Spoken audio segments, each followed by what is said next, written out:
ঠিক আছে, আমরা স্টার্ট করব breathing and exchange of gases এই চ্যাপ্টারটা।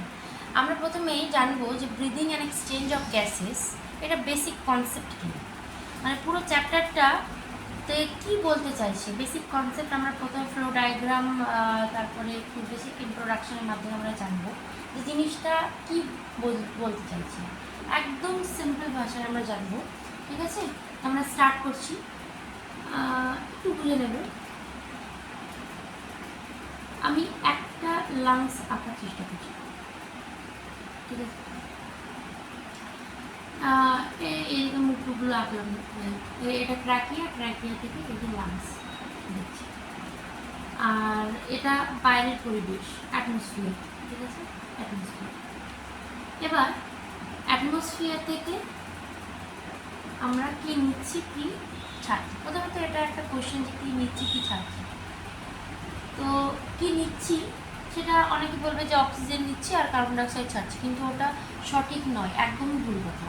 এটা ভুলেও বলবে না যে অক্সিজেন নিচ্ছি আর কার্বন ডাইঅক্সাইড ছাড়ছি, না, আমরা নিচ্ছি এয়ার, মানে বাতাস নিচ্ছি আর বাতাসে ছাড়ছি, এয়ার ছাড়ছি। ঠিক আছে, এয়ার নিচ্ছি, এয়ার ছাড়ছি। নেওয়া, এয়ার নেওয়াটাকে বলা হয় ইন্সপাইরেশন। ঠিক আছে, আর এয়ার ছাড়া এটাকে বলা হয় এক্সপাইরেশন।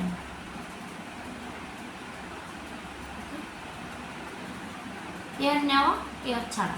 ঠিক আছে, এবার এই এয়ারটা গেল দিয়ে লাংসে ব্রঙ্কিওলস এসবগুলো আছে। এখানে কি অ্যালভিওলাই আছে, ছোটো ছোটো অনেক অ্যালভিওলাই আছে। ঠিক আছে, এবার আমরা এখানে ধরে নাও লাংসে অনেকগুলো ব্লাড ক্যাপিলারি আছে। তো একটা ব্লাড ক্যাপিলারি আমি দেখালাম, ব্লাড ক্যাপিলারি। এইখানে অক্সিজেনের আর কার্বন ডাইঅক্সাইডের ডিফিউশন হয়। কী হয়? অক্সিজেন আর কার্বন ডাইঅক্সাইডের ডিফিউশন। যদি আমরা এখানে ডিঅক্সিজেনেটেড, আমি এটা পরে বলছি, ডিঅক্সিজেনেটেড ব্লাড। ঠিক আছে, এটা ডিঅক্সিজেনেটেড ব্লাড আর এটা অক্সিজেনেটেড ব্লাড। কী করে হলো সেটাও বলছি। দেখো এখানে আমরা তো বলছি যে এয়ার নিচ্ছি আর এয়ার ছাড়ছি, কিন্তু এয়ারের মধ্যে কি অনেক কিছুই থাকে, তার নাইট্রোজেন আছে, কার্বন ডাইঅক্সাইড আছে, অক্সিজেন আছে, কার্বন ডাইঅক্সাইড এক্সেট্রা অনেক কিছু আছে। কিন্তু আমরা এখানে অক্সিজেনই কেন ডিফিউশন হচ্ছে আর কার্বন ডাইঅক্সাইডই কেন ডিফিউশন হচ্ছে, এটা প্রথম একটা কোয়েশ্চেন হতে পারে। আর বাকি গ্যাসগুলো তাহলে কোথায় যাচ্ছে, কেন এখানে ডিফিউশন অন্য কিছু হচ্ছে না? কারণ নাইট্রোজেন আর আদার যে গ্যাসগুলো আছে না, ওগুলো সলিবিলিটি। এটা কারণ একটাই কারণ হচ্ছে সলিবিলিটি, ওগুলো সলিবল না। নাইট্রোজেন আর আদার গ্যাসগুলো সলিবল না, একমাত্র অক্সিজেন আর কার্বন ডাইঅক্সাইড সলিবল। তাই এখানে ডিফিউশন হচ্ছে, ওগুলো ডিফিউশন হবে না, ওগুলো এয়ার এখানে আসবে, অ্যাজ সাচ এয়ার এখানে এইভাবে বেরিয়ে যাবে। ঠিক আছে, এখানে অক্সিজেন আর কার্বন ডাইঅক্সাইডের ডিফিউশন হবে। এবার এটা আমরা এয়ার নিচ্ছি, অক্সিজেন জনিত এয়ার নিচ্ছি, এবার এখানে অক্সিজেনেরই ডিফিউশন হচ্ছে। ঠিক আছে, তাহলে পরে এই অক্সিজেনের ডিফিউশন হচ্ছে, আর এটা ডিঅক্সিজেনেটেড ব্লাড বলছি। ডিঅক্সিজেনেটেড ব্লাড মানে কার্বন ডাইঅক্সাইড জনিত রক্ত, কার্বন ডাইঅক্সাইড আছে এখানে। তাহলে কার্বন ডাইঅক্সাইড এখানে থাকতে থাকতে কী হলো, এখানে ট্রান্সফার হয়ে গেল কার্বন ডাইঅক্সাইড, এখানে এর লাংসে চলে গেল, লাংসে গেল গিয়ে আর এখানে অক্সিজেনটা কি এই ব্লাডে এলো, তাহলে এই ব্লাডটা কি অক্সিজেনেটেড ব্লাড হয়ে গেল, আর কার্বন ডাইঅক্সাইডটা চলে গেল, তাহলে এটা কি অক্সিজেনেটেড ব্লাড, আর কার্বন ডাইঅক্সাইডটা এখানে ডিফিউশন হয়ে বাইরে আবার এয়ারের মাধ্যমে বেরিয়ে যাবে। ঠিক আছে, এবার এই ব্লাডটা কোথায় আসবে এটা আমি জানবো। এই ব্লাডটা এবার কি কোথায় আসবে, হার্ট, আমাদের হার্টে। যাই হোক, যাকে আমরা একটা আঁকলাম হার্ট, সাপোজ ধরে নাও এটা হার্টে এখানে গেল। এবার হার্ট থেকে এটা আমাদের পুরো শরীরে টিস্যু, পুরো শরীরে বলতে টিস্যুতে যাবে। ঠিক আছে, এটা টিস্যুর কাজ, টিস্যুতে কী হয় প্রথমে এটা আমরা জানবো। টিস্যুতে কী হয়, টিস্যুতে আমাদের খাবার যে ফুড মানে গ্লুকোজ, C6H12O6 গ্লুকোজ, এটা ব্রেকডাউন হয়, নাহলে আমরা এনার্জি কোথায় থেকে পাবো? আমরা যে শরীরে কাজকর্ম করছি, সব কিছু বেঁচে আছি কিসের জন্য? আমরা খাবার খাচ্ছি, খাবারটা ব্রেকডাউন হবে, তার জন্য তো শক্তি পাবো, নাহলে শক্তি কী করে পাবো? এখানে খাবারটা ব্রেকডাউন করতে এখানে অক্সিজেন দরকার হয়, অক্সিজেনের মাধ্যমে ব্রেকডাউন হবে, বাকি আর তাছাড়া এখানে ব্রেকডাউন হয় না অন্য কিছুর সাহায্যে। অক্সিজেন এটাকে ভাঙবে, ভেঙে কি উৎপন্ন হবে, CO2 plus H2O। CO2 carbon dioxide এখানে বাড়বে, আর এখানে এটা অনবরত ইউটিলাইজ হবে, মানে এখানে ইউজ হবে, অক্সিজেন ইউজ করবে ফুড এই খাবারটাকে ভাঙার জন্য, ঠিক আছে। আর এখানে ধরে নাও টিস্যু আশেপাশের একটা ব্লাড ক্যাপিলারি আমি সাপোজ ধরে নিলাম, ঠিক আছে। তাহলে এখানে অক্সিজেনেটেড ব্লাড কি হলো, হার্টে এলো, হার্ট থেকে আবার টিস্যুতে এলো, মানে পুরো শরীরে যাচ্ছে। এবার এটা কি, তাহলে এটা কি অক্সিজেনেটেড ব্লাড, তো অক্সিজেন জড়িত ব্লাড, অক্সিজেনেটেড ব্লাড গেল। তাহলে এই ব্লাডটা কি হবে, এই ব্লাডটা অক্সিজেনেটেড ব্লাড, অবশ্যই অক্সিজেনেটেড ব্লাড হবে, অক্সিজেনেটেড ব্লাড হবে, ঠিক আছে।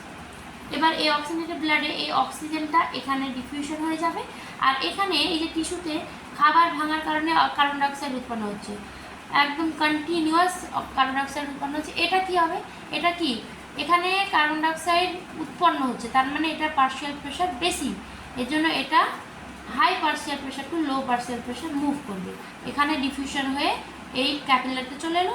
আর এটা অক্সিজেনেটেড ব্লাড ছিল, তার জন্য এটা কি অক্সিজেনের মাত্রা বেশি, পার্শিয়াল প্রেশার বেশি, তার জন্য এখান থেকে টিস্যুতে চলে এলো, ঠিক আছে।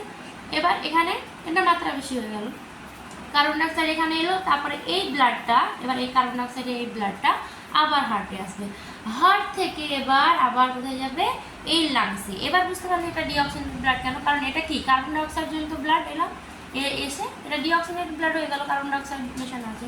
তারপরে এখান থেকে এখানে আবার এখানে এইভাবে ডিফিউশন হয়েছে, এটা একটা সাইক্লিক প্রসেস, এইভাবে চলে।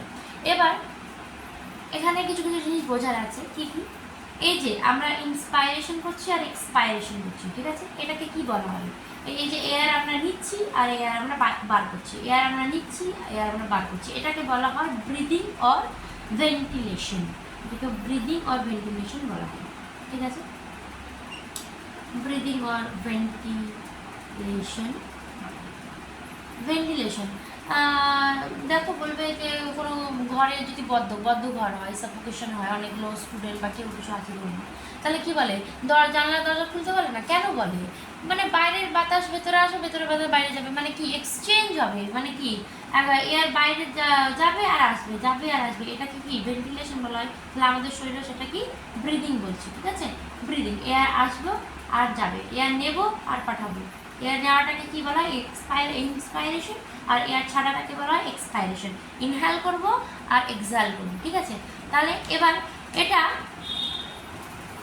এই যে আমরা এখানে এবার কি এখানে কি হচ্ছে, ডিফিউশন হচ্ছে, তাতে এক্সচেঞ্জ অফ গ্যাসেস হচ্ছে, ভালো করে বুঝবে, এক্সচেঞ্জ অফ গ্যাসেস হচ্ছে।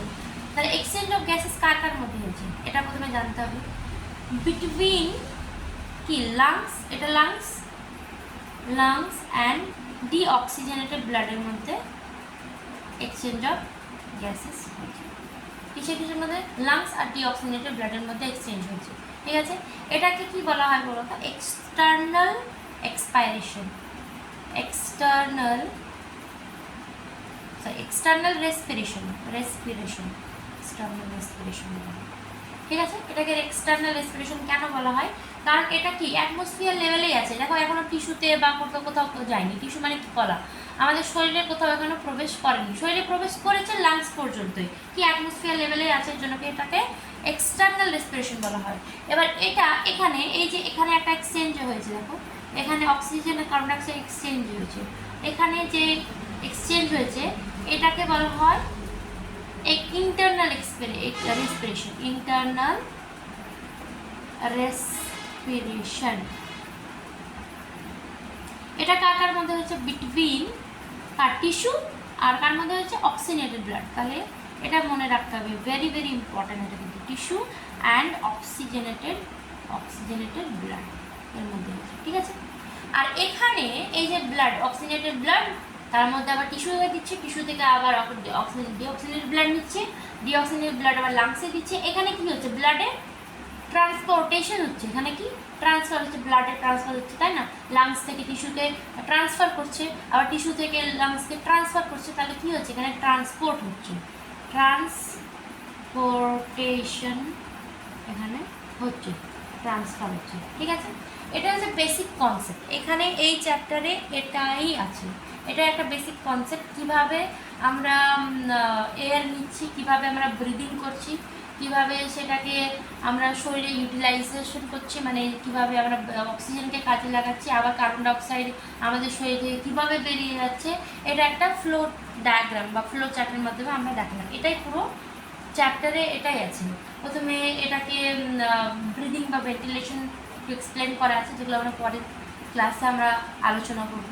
তারপরে এখানে ডিফিউশন মানে ট্রান্সপোর্ট অফ গ্যাসেস এখানে দেওয়া আছে। আর তারপরে টিস্যুতে এই রেসপিরেশনটাকে আমরা কি বলি, এটা আবার মুছে দিচ্ছি, ঠিক আছে।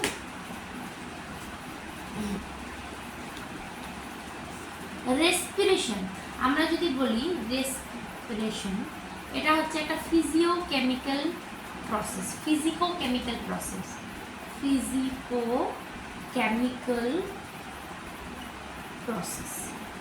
It is a physicochemical process. কেন এটা ফিজিকোকেমিক্যাল প্রসেস? ফিজিকো কেন? এই যে আমরা ব্রিদিং করছি এই এক্সটার্নাল পর্যন্ত এটা ফিজিকোই থাকছে, কি আমরা দৈহিক কাজ করে এগুলো করছি, তাই না? আর কেমিক্যাল প্রসেস মানে কি, টিস্যুতে যে কাজ চলছে, ফুডের ব্রেকডাউন হচ্ছে, অক্সিজেনের ইউটিলাইজেশন হচ্ছে টিস্যুতে C6H12O6-এ, এখানে কি ব্রেকডাউন করতে, এটাকে মানে ভাঙতে কাকে কাজে লাগছে, অক্সিজেনকে কাজে লাগাচ্ছি, এটা কি একটা বিক্রিয়া হচ্ছে, তাই না? তারপরে এখানে কি উৎপন্ন হচ্ছে, কার্বন ডাইঅক্সাইড আর H2O। তাহলে এখানে কি হচ্ছে, কেমিক্যাল প্রসেসটা হচ্ছে, এর জন্য এটা কি বলা হয়, ফিজিকো কেমিক্যাল প্রসেস। ঠিক আছে, বোঝা গেল? এটাই বোঝানো হয়েছে এই চ্যাপ্টারে। আমরা এবার স্টেপ বাই স্টেপ পুরো চ্যাপ্টারটা ক্লোজ করব। ঠিক আছে, আজকে এই পর্যন্ত, ধন্যবাদ।